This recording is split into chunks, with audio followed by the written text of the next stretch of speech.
புலம்பெயர்ந்தோரை தாக்குவதற்காகவே ஜெர்மனியில் தனி அமைப்பை உருவாக்கியுள்ள சிறுவர்கள் அதிர வைத்துள்ள செய்தி.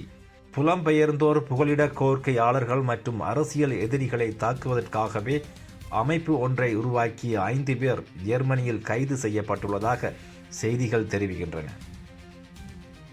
இதில் அதிர்ச்சியை உருவாக்கியுள்ள விடயம் என்னவென்றால், கைது செய்யப்பட்ட 5 பேரும் சிறுவர்கள்.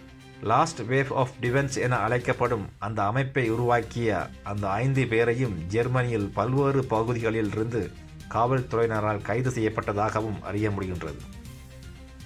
கைது செய்யப்பட்ட 5 பேரும் அந்த அமைப்பை உருவாக்கும் போது சிறுவர்கள் என தெரிய வந்ததால் தான் அதிர்ச்சி அடைந்துள்ளதாக ஜெர்மன் நீதித்துறை அமைச்சரான ஸ்டெஃபானி குய்பிக் தெரிவித்துள்ளார்.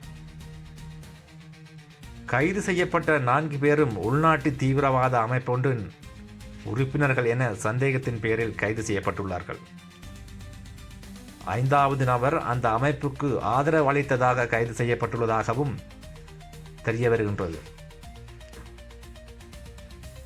கைது செய்யப்பட்டவர்களில் 2 புலம்பெயர்ந்தோர் தங்கியிருந்த கலாச்சார மையம் ஒன்றின் மீது தீ வைத்ததால் அவர்கள் மீது கொலை முயற்சி மற்றும் தீ வைப்பு ஆகிய குற்றச்சாட்டுகளும் பதிவு செய்யப்பட்டுள்ளன.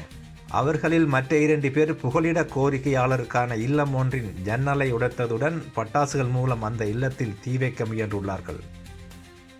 மற்ற 2 பேர் மற்றொரு புகலிட கோரிக்கையாளருக்கான மையத்தில் தீ வைத்துள்ளார்கள். அத்துடன் தாங்கள் தாக்குதல் நடத்திய வீடுகளின் சுவர்களில் ஜெர்மனியர்களுக்கே வெளிநாட்டவர்களை வெளியேறுங்கள் என்பது போன்ற ஸ்லோகங்களையும் அவர்கள் எழுதியுள்ளார்கள். ஏற்கனவே ஜெர்மன் அரசியல்வாதிகள் பலர் குடியேறிகளுக்கு எதிராக செயல்பட்டு கொண்டிருக்கும் நிலையில் சிறுவர்கள் சிலர் சேர்ந்து குடியேறிகளுக்கு எதிராக அமைப்பு ஒன்றை உருவாக்கியுள்ள விடயம் ஜெர்மனியில் அதிர்ச்சியை உருவாக்கியுள்ளது.